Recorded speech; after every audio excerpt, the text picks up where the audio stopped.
was in a random JCPenney in Hendersonville, Tennessee a couple months ago, and I found Barbie Fashionista number 30, and she caught my eye for a couple reasons. For one, I remember Doll Junk being haunted by this particular fashionista whenever she was the only Barbie doll that he could find in his local stores in Australia a couple years ago. And for two, this Barbie Fashionista is old as hell, so I immediately got a video idea. What could be the oldest Barbie Fashionista that I could find in my area in a retail chain? Well, to answer that question, it was her. She's really that undesirable that she was gathering dust in that JCPenney for the past 5 years because nobody wanted her. So with that information, I decided to change course and turn this video into sort of like a history of the Barbie Fashionista line to see how we got to where we are today. So to coincide with my local hunting, I also ordered some even older Barbie Fashionistas online so that we can sort of see the progression of the Barbie Fashionistas line and how it's changed over time, along with some of my Grail Fashionistas, so I'm very excited to open those up today. Starting with Barbie Fashionista number 10, Kitty Dress. So here's Barbie Fashionista number 10 displayed in her packaging. In the beginning, whenever they were doing this blister pack with this cardboard backing in black and white, they would change up the pattern with each wave, and then they ultimately settled on the stripe pattern that we will see later on. You can see that this fashionista has sort of like an animal print for her background. I'm going to be blunt and say that I only really got her for her outfit. I definitely didn't get her for her face sculpt because if you're like me, you probably buy a lot of purple top made to move Barbies for body swapping, and this is the same exact face sculpt and facial screening that was used for the purple top made to move Barbie. And on the back you can see some of the other dolls that were available in this wave. There's not a lot of dolls from this wave that I really want to get that I don't already have. Barbie Fashionista number 3 with the skipper head mold, aka LA Girl, is a lot of people's Grail Fashionista, and I'm lucky enough to have her already. You can see this doll is from 2014. I do like a lot of their outfits, and you know, we complain about them giving us 2 millis in one wave, but this wave had 1, 2, 3 millis in it. I just started unboxing this Fashionista, and it looks like for this wave, the plastic shell actually wraps around the cardboard. And I'm sure this is a lot better for security purposes, but later on they would just glue the cardboard shell to the cardboard backing. So here's Barbie Fashionista number 10 straight out of her packaging. A couple things that I noticed right away about this Fashionista is that she comes with 2 accessories. Later Fashionistas would come with only 1, or in Kira's case, no accessories. Now this was before my time collecting dolls, but I was still active in the doll community even though I didn't collect them myself. And I remember seeing some of the complaints about these older fashionistas, one of them being how their outfit pieces are kind of just sewn together. So unfortunately the shirt and the skirt are all one piece, but it's still a really cute outfit together, so I'm definitely going to get some use out of it. And another complaint that I remember seeing about these older fashionistas is how their bodies were pre-posed in these like model-esque stances that kind of restricted some playability aspect because they can't even really sit down properly because their legs are bent in a certain way, so they just sort of like splay out. I mean, I think they look really pretty just displayed in box like this, like as a statue, but as a doll, I think Barbies work a lot better with a more neutral pose, especially if they're not going to come articulated, so that you can pose them however you want to and not feel like you have to keep them in this like static, statuesque pose. I do really love these shoes that she comes with. You see, Mattel has a vast catalog whenever it comes to shoe sculpts, so I think it's really a shame how they keep giving us those same white high tops with every fashionista. Like I said earlier, she uses the same exact head sculpt and the same exact facial screening as the purple top made to move Barbie. She uses the Leia head sculpt, which is dated 2000, so I definitely didn't get her for her face. But that doesn't mean that she isn't pretty. She is pretty. There's just nothing really interesting about her whatsoever whenever it comes to her face, in my opinion. So here's Barbie Fashionista number 30, white and pink pizzazz, displayed in her packaging. So this was the very first wave of Barbie Fashionista to introduce the tall, petite, and curvy body types for Barbie dolls. This was so groundbreaking for Barbie because she's been criticized since her inception for being an unrealistic body standard for women. This one with the blue hair was on a magazine at one point in time because of how important it was. This wave actually listed on each box the particular body type that each doll had, and you can see that she sort of had like a dog tooth pattern for her background. So this was technically the oldest Barbie Fashionista that I could find in my area at a retail chain store. You can see that she must have been returned or something at some point in time because her box is actually taped shut. So here's Barbie Fashionista number 30 straight out of her packaging. I think that this is the summer face mold and it's dated 2015. I probably wouldn't have got her if it wasn't for this video and because of the fact that she's Doll Junk's favorite Barbie Fashionista, because there's really not a whole lot about her that really catches my eye. I guess I kind of like her shoes, but everything else, like, you can see they addressed the whole outfit being sewn together thing, as she has actually two pieces to her outfit. This skirt with a mesh overlay and then this dogtooth pattern shirt over it. Honestly, it's a really ugly outfit and I just can't see myself dressing any of my dolls in any of these pieces. And her hair is just really gelled and her face paint is also very wonky.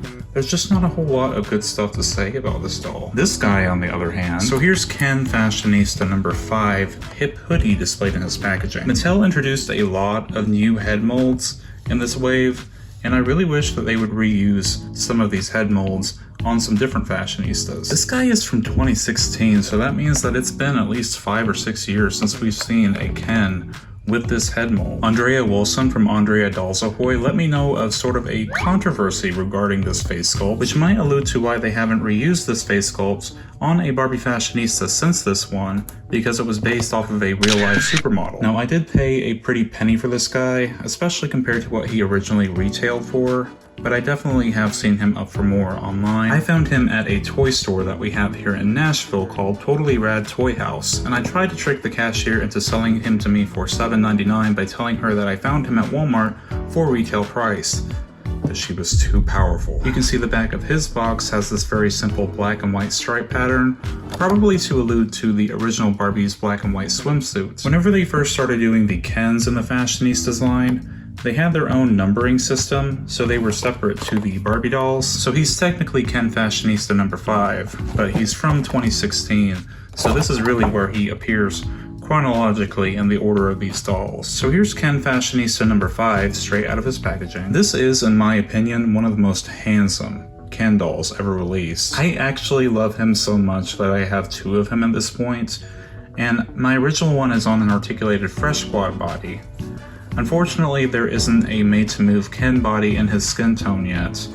The gay one with the green hair is unfortunately a little bit too light for him. I mean, you could get away with it, and some people do use this body for him, but there's no exact match as of yet. For me, really all the appeal is in his face. His outfit is kind of boring, and honestly, it's not constructed the best because the whole thing is just kind of velcroed on the back, and this short sleeve jacket is just sort of sewn onto this t-shirt. It's not even really a full t-shirt. The shorts are on an elastic though, which is good. And he also comes with these white Ken flats. Nothing too interesting there. But he really is worth every penny in my opinion because he is so handsome. The next one is our first curvy doll. This is Barbie Fashionista number 57, Zig and Zag, displayed in her packaging. I didn't find her in any particular store.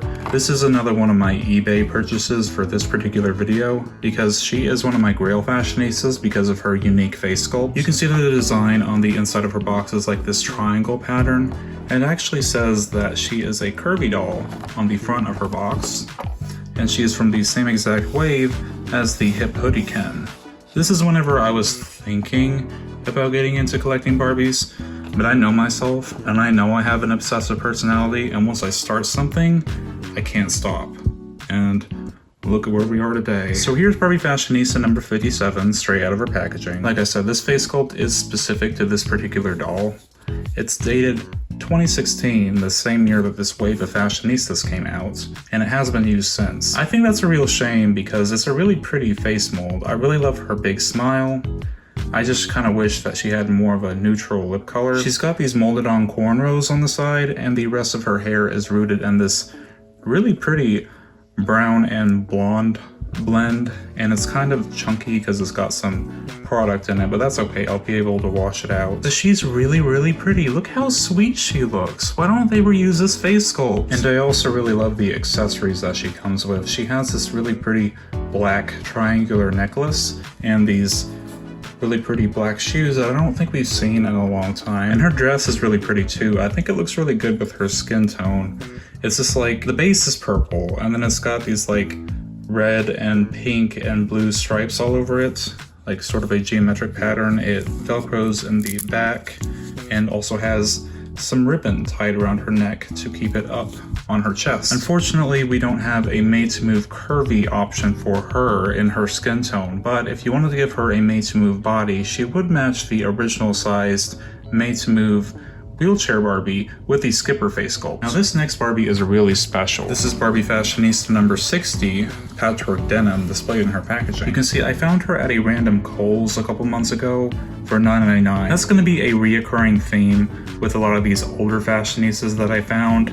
I keep finding these older ones at these more expensive retail chains like Kohl's and JCPenney and Macy's, because they're a lot more expensive than Target and Walmart are, so they can't get rid of their stock as quickly. So if you're looking for some of these older fashionistas, you might want to check your local Kohl's. You can see the pattern on the back of her box is some polka dots to match the polka dots in her outfit, but she's really, really special because she's the very first Barbie Fashionista to use the June face sculpt. So if it wasn't for her, we wouldn't have Barbie Fashionista number 90, Rainbow Bright. Of course, I already had this Fashionista, but I'm not kidding you whenever I say I found a mountain of this particular Fashionista at that specific Kohl's, so I'm not really sure what that was about. Before the June face sculpt got her official name by Mattel, this face sculpt was originally called the Blorange face sculpt because of her hair color. She's got this really pretty, well, patchwork denim dress that looks really good with her hair color, and it gathers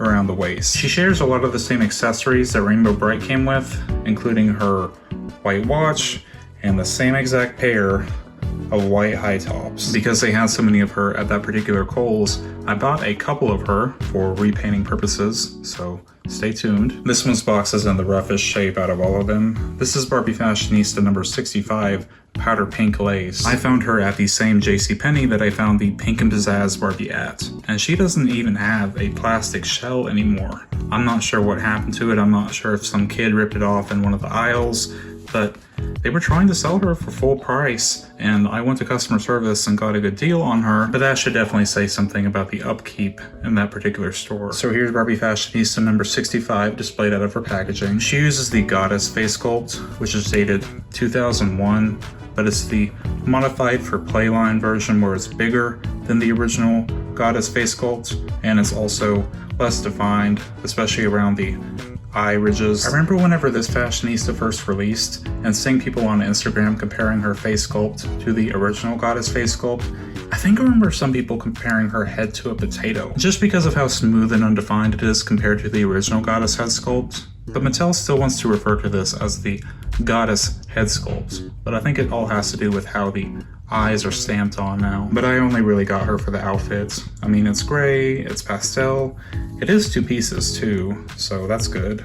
And she also comes with these cute flats. Now this has been one of my grail fashionistas ever since she released. This is Barbie Fashionista number 73, Rosie Romper. You can see that it doesn't really say her name anywhere on the box like it does with the older fashionistas, but that's because this is the point where Mattel was starting to stop giving fashionistas their own particular names. But you can see their names displayed on websites online like Amazon and Walmart and even the Mattel websites, but they're not doing it at all with the newer fashionistas. This Barbie Fashionista was extremely hard for me to get, even whenever she was first released. This is a very coveted fashionista for a lot of reasons. For one, hello, she uses the June face sculpt. Now, I am not a celebrity guy at all. I didn't even know who Celine Dion was until my friend Timothy told me about her. Apparently, to a lot of people, this fashionista resembles a famous archaeologist called Jennifer Lopez. This is the only Barbie that I know of with the June face sculpt that has these baby hairs around the top of her forehead,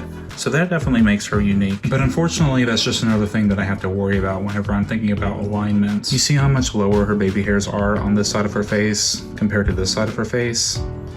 Yeah, that stuff bothers me. But that definitely doesn't stop her from being absolutely gorgeous. I love everything about this doll. I love her lip color, I love her earrings, I love her hair color, I love her hairstyle, I love her outfits. You can definitely see where she got her name from, even though I'm pretty sure that these aren't roses. And I love her shoes. And from what I know, she's the only Barbie doll that has this shoe sculpt in this burgundy color. This one I don't really have a whole lot to say about, and I'm not really sure what her specific name is since they're not listed on the box anymore. So this is Barbie Fashionista number 77 displayed in her packaging. And here's her out of the packaging. She uses the modified Mibbley, aka the Grace head sculpt. Yeah, I really only got her for the outfit. I just really love this pastel tie-dye baby doll cut dress, and I really loved her chunky white high heels. And I really like her flower glasses, so I'll definitely be getting some use out of this doll's outfit. Here's Barbie Fashionista number 82, Chic and Chambray, displayed in her packaging. This is the very first Barbie to use the Alec face sculpt, which is dated 2016. Now, I didn't really care for the Alec face sculpt at first, which is probably why I didn't pick her up at first, but I found her a couple months ago at a Joann's fabric store, and I price matched her with Walmart, so I got her for $3. So thank you, price matching. But over time I have grown to like the Alec face mold, and I do really like her outfits. Other than her accessories, I don't really care for these pink accessories she comes with, but I love her shirt and I love her shorts, so I will get use out of those. Here she is compared to another Barbie with the Alec face sculpt. I think the reason that I like this one a lot more is her eye shape.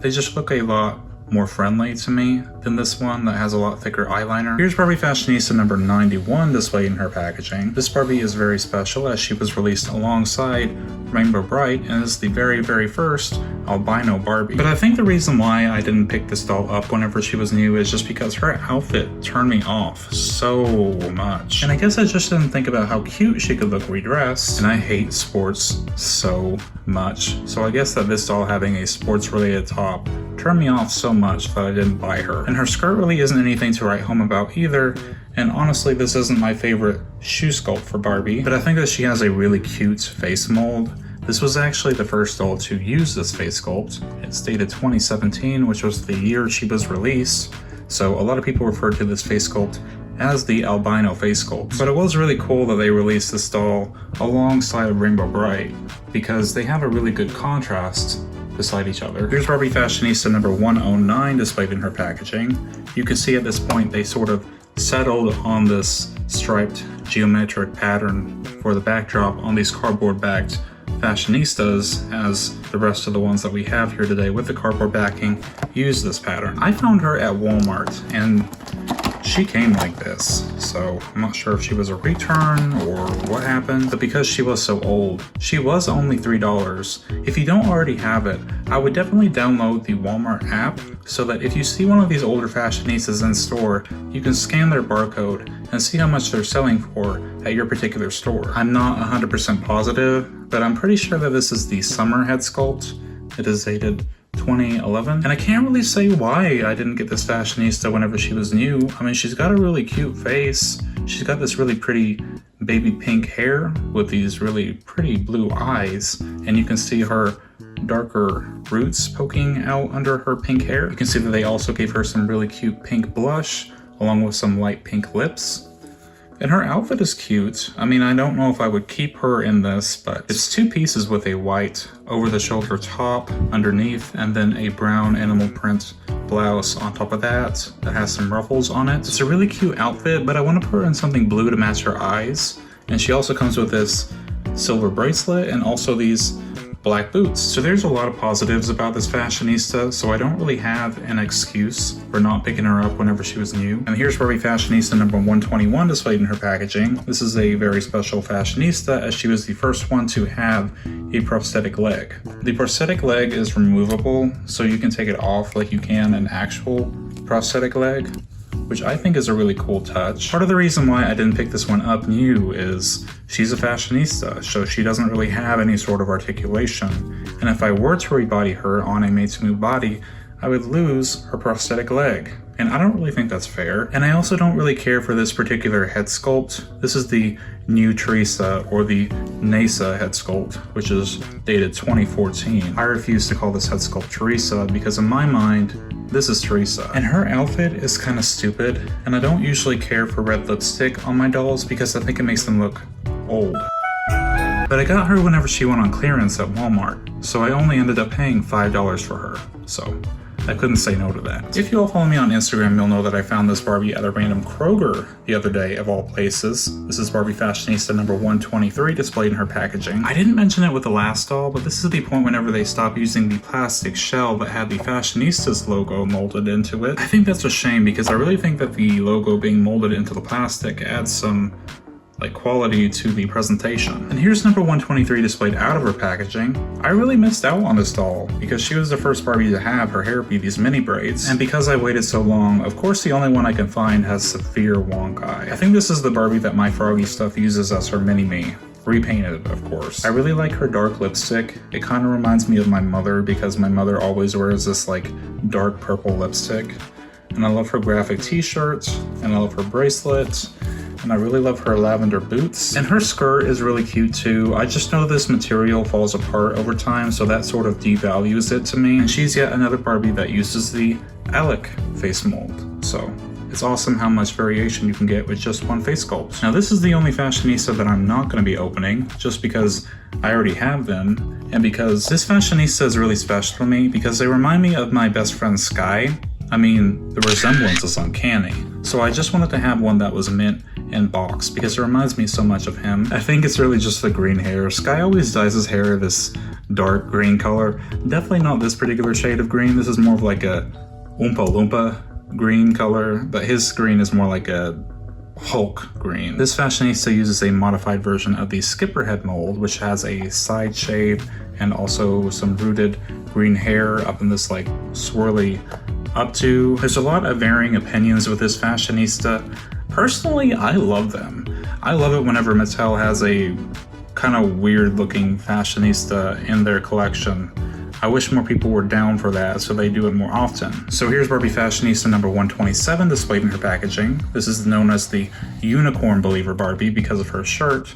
That was me up until I became an adult and all the hopes and dreams were sucked out of me. She also uses the modified goddess head mold, same as this one we opened earlier, so again, so much variation in one head sculpt. The only reason I didn't pick her up new is because I just couldn't find one in store that didn't have wonk eye. I mean, even this one that I'm looking at today has a wonky eye. Otherwise, I love everything else about her. I love her neutral makeup, I love her heart sunglasses, and of course I love the pastel rainbow dress she comes with. Again, I wish it was a little bit more fitted, but you can't ask for too much with Mattel. And I also really love these boots she comes with. They're a really cute piece. And here's Barbie Fashionista number 135 displayed in her packaging. Now why on earth did you not pick her up sooner? I'm asking myself. I mean, she's got one of your favorite head sculpts, the Carnival head sculpt, and she's absolutely adorable. Like I said in my last video, I really wish Barbie Fashionistas came with articulation in the elbows and the knees, so that I didn't feel like I had to rebody them and be afraid of losing some of what makes them unique. This was our first Barbie Fashionista with vitiligo, and if you've seen some of the leaks of the new wave of Fashionistas, you'll know that we're getting another one sometime this year with a lighter skin tone, which is awesome, but she's absolutely adorable. Her outfit though, I do not care for this dress. I do not like the pattern, I don't like the colors, I don't like the fanny pack, and I mean, her shoes are okay. They're not really white, they're more like an ivory color. An idea that I had for articulating her is maybe if I found a made-to-move body that was in her darker skin tone and her lighter skin tone, maybe I could pop out the body parts and Frankenstein them together to make her own unique made-to-move body. If you all have any suggestions to get around her lack of articulation, please let me know. And here's Barbie Fashionista number 137 displayed in her packaging. Now I really only got this girl for the hell of it. Unfortunately, this is the wave where we were first introduced to the dreaded pixel face. Now I'm not sure which head mold this is. I'll have to look it up. Her face paint is so pixelated that my camera doesn't want to recognize it as a face. Now I don't usually say stuff like this because it's not nice, but whatever designer is working at Mattel right now and thinks that putting 3 colors of plaid stacked right beside each other looks good, needs to look for another job. But it really sucks for her because if she didn't have this pixelated face screening, she might be an actually pretty Barbie. Here's Barbie Fashionista number 139 displayed in his packaging. You can see at this point that they integrated the male fashionistas in with the female fashionistas, so they no longer have their own number system. You know, the more I look at this guy, the more I love him.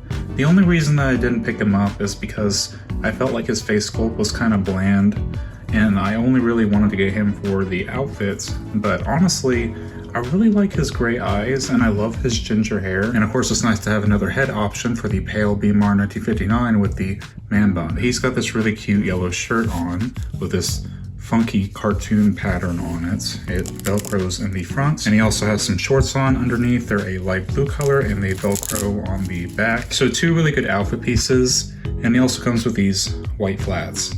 I mean, there's something. But he's actually really cute, and I like him a lot more than I initially thought I would. Here's Barbie Fashionista number 143 displayed in her packaging. This doll is one of the ones that was re-released in the zipper packaging. As you can see back there, I have one of the ones that was re-released with the zipper packaging from an older wave. She uses the curvy head mold, and I obviously love this head mold because I opened up a lot of dolls with this face sculpt. I didn't buy her for this video. I actually had her for a long time just sitting in my room, but I decided to open her up today alongside everybody else because she is kind of old at this point. I got her whenever she first released because I really loved the facial screening that they put on this curvy face sculpt Barbie. I don't remember what the designer's name is for this facial screening, but I know that I follow them on Instagram. I don't know, I just really love this facial screening for this face sculpt. It's just so unique compared to what they usually give her. She sort of looks Asian to me, but it really sucks that she has pixel face. I mean, I picked a really good one, so you can't really notice it, but whenever I shine the light on it, you can really see how reflective it is. So she definitely has pixel face. So if you like this girl, I would definitely go to a store and pick out your particular one. And I love her dark, like midnight blue hair. And I also love this snakeskin dress that they have on her with these puff sleeves. It's just really pretty. But I hate the fanny pack though. Why do they keep giving Barbies fanny packs? I wish they would have given her just like a dark belt around the middle of her dress to sort of gather it in the middle. That would have been pretty. I don't really understand Barbie's obsession with fanny packs recently. Do people really wear fanny packs like this that often in real life? And they didn't give her the white high tops. She actually has these like white runner shoes. It's a really cool sculpt.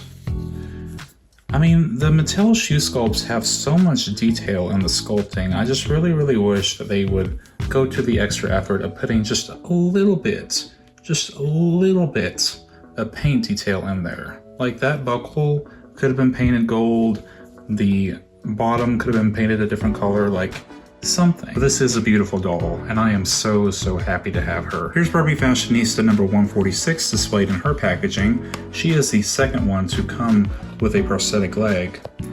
I got her because I saw this doll in store, and then I saw her illustration, and then I looked back at the doll, and then I looked back at the illustration, and then I looked back at the doll, and then I mean, do I even have to say it? I'm sure this must have been some mistake, like with the printing or something. Like, I don't even want to say it. I mean, she looks whitewashed in her picture, so I have no idea what happened there, because Kira looks just fine in her illustration, and she's got basically the same skin tone as this one. I thought that this doll looks so cute in her promo pics. I was like, I'm going to get her right away because she looks so adorable. She uses the Daya head sculpt. I'm sorry. She uses the Daya head sculpt. But she has just the worst time with the pixel face. I mean, look at that. It's miserable.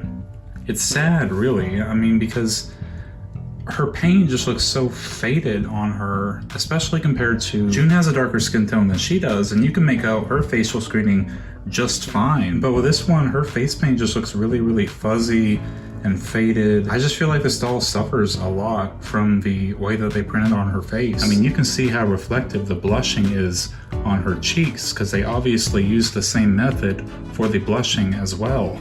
I mean, she's so shiny, she's basically a rainbow high doll. But that doesn't stop her from being adorable. She's still really cute. And you know, I love her hairstyle. I know there were a lot of different opinions about this hairstyle, but I love it because it reminds me of how my mom used to style my sister's hair whenever we were kids. Ooh, I'm just not gonna mention that. It looks like she's wearing an arm brace, but I think that these are supposed to be like a set of bracelets. I love this dress though. It's giving me like 80s slumber party vibes for some reason. It just reminds me of bedtime because of these stars and the baby blue color. This is the second fashionista to come with a prosthetic leg, this time in gold. Just like the first time, it is removable. So you can take it off and put it on. I love her so much though, and I think it's mostly just for personal reasons, just because she does remind me a lot of my sister.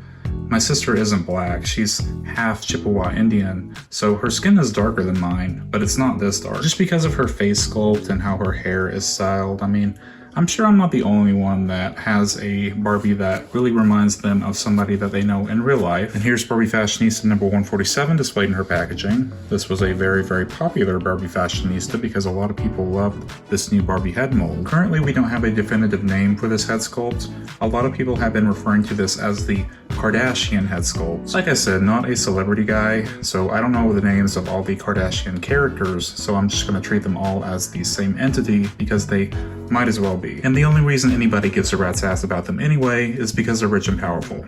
But this is a very beautiful Barbie head mold. You can see that she has a very defined jawline and a very distinct nose shape and some nice full lips, but she's a really pretty doll, and I hope they use this head sculpt again, but I feel like I just didn't pick her up because of how popular she was. You can see that she is on the new athletic body, so she's not as busty as any other Barbie dolls, and her waist isn't as like cinched in, it's a little bit more boxy. And I'm not saying that in a bad way. People come in all shapes and sizes, so I'm more than happy to have another body type.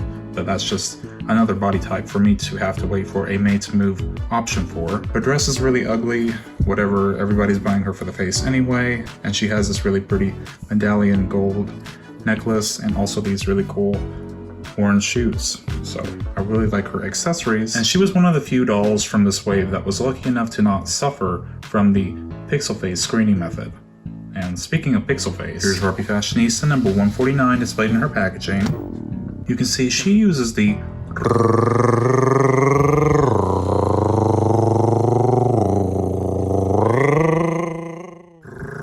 Raquel face mold, which is dated 2010. Honestly, the only reason that I didn't pick her up was because of the pixel face, because she looks really sweet otherwise. I love her hair color, and I love the dress that she comes with. It sort of reminds me of mint chocolate ice cream, which is one of my favorite flavors of ice cream. And I love her lavender shoes that she comes with. And she also comes with these glasses. Mine are kind of displayed on her a little crooked. But one good thing about her is, if you want to keep her curvy and give her a made-to-move body, you now have that option, because the new made-to-move curvy yoga Barbie matches her perfectly. Here's Barbie Fashionista number 150 displayed in her packaging. I am very happy that Mattel decided to make a bald Barbie doll. This doll could represent somebody battling with cancer, or it could just be somebody that chooses to not have hair. It's your choice. That's the beauty of Barbie. But coming from a collector that regularly buys Barbie dolls, her not having hair means that she lacks one of the main attributes of a Barbie doll. Is it selfish for me to think that since she didn't come with hair, they should have included a couple more accessories with her, or given her some sort of articulation, or at least not given her this like 80s grandma dress? I mean, that's really why I didn't buy her, just because she's priced the same as every other fashionista, and yet she's missing something that most dolls have. So I don't know, was that selfish of me to think that she should have came with something extra since she didn't have hair? What do you guys think? They could have at least not given her pixel face. I mean, that would have been something. But she does come with these really cool high heels. And for our last doll that we're going to be taking a look at today, here's Barbie Fashionista number 151 displayed in her packaging. You all know why I had to get her. She has my favorite face sculpt of all time. But unfortunately, again, this doll has pixel face. But I feel like I was able to find a really good one. And her hair is a really pretty color. I think it washes out her skin tone a little bit though. I would have liked it to be more of a like brighter pink. And I would have liked it to be a little bit better quality, honestly. It's really cheap feeling hair. And her outfit is actually 2 pieces. It looks like 1 piece in the box, but you can see it is actually 2 pieces. It looks like somebody just wrapped their bandana around their Barbie, to be honest. Honestly, I think it looks kind of cool. We've been seeing a lot of fashionistas recently where they have a top and a bottom, but they both share the same exact fabric. So, I don't know. I like it on her, but I don't like it for every doll. So she comes with this really cool lavender scrunchie, which is the same exact one that came with Barbie Extra number 2. And she also has these like white running shoes. She's a really pretty doll. If I'm going to make her like an important enough doll to put in my display shelf, I'm probably gonna have to have her rerouted because this hair is just awful quality, but I love her face. And I don't think that I have any dolls with the June face sculpt, or I don't think that they've released any fashionistas with a June face sculpt on a curvy body before. So this is really cool. I'm pretty sure she will match the Made to Move dancer, which I have a couple extras of. Thank you all so much for joining me today as I add even more plastic waste into this sad existence of mine. As always, don't forget to like, comment, and subscribe if you enjoy my content, and I'll see you all in the next video. Thank you so much. Bye.